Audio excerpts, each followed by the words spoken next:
minutes before 6 o'clock. Let's be honest. This is another household chore we just dislike doing. A lot of people don't like it. Hauling the cans and the bottles back to the store to collect those 5-cent deposits. Well, Scott from Reading went to our website and declared his curiosity, asking, shouldn't the deposits be abandoned since most towns offer recycling programs? Good question. And as I found out, Scott is not alone in asking this. It's the sound of nickels, the sound of recycling, and for some, the sound of a needless bother. I would like to get rid of it. Yeah. It'd be just easier to not pay it and just recycle.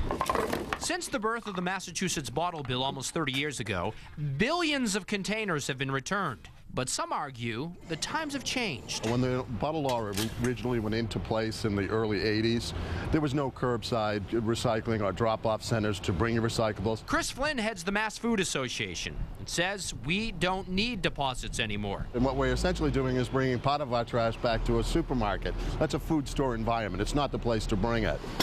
And curbside recycling is growing. Recycling is the point, and we can recycle from home, and it doesn't really make sense anymore. A lot of people think it would be easier to just dump the deposit and dump our cans and bottles into the recycling bin. No muss, no fuss, no more bringing your stuff back to the grocery store.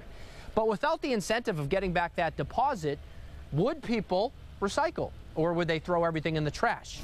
It is the single most successful recycling program that we have. MassPerg's Janet Dominitz is one of the architects of the original bottle bill. Over 70% of containers that have a deposit are recycled. Wouldn't those bottles be returned anyway, because people recycle nowadays? They wouldn't be. We feel that we need both curbside and the bottle bill to complement each other in order to reach maximum recycling. What we really need to do is to put the energy in getting everyone to recycle everything at curbside. The supermarkets claim that the cost of dealing with deposits is just passed along to us. Are you more interested in saving the store's money than you are in actually getting these bottles recycled? We put our environmental record out there with anyone.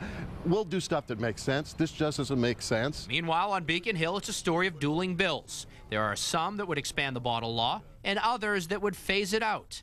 So far, neither idea has moved forward. Of course, you pay the 5 cents on a bottle, but not every bottle makes it back for the deposit. There are a lot of unclaimed deposits, and the state keeps those nickels to the tune of about $30 million a year. We want to know what you're curious about. Go to WBZ-TV.com/curious and let us know.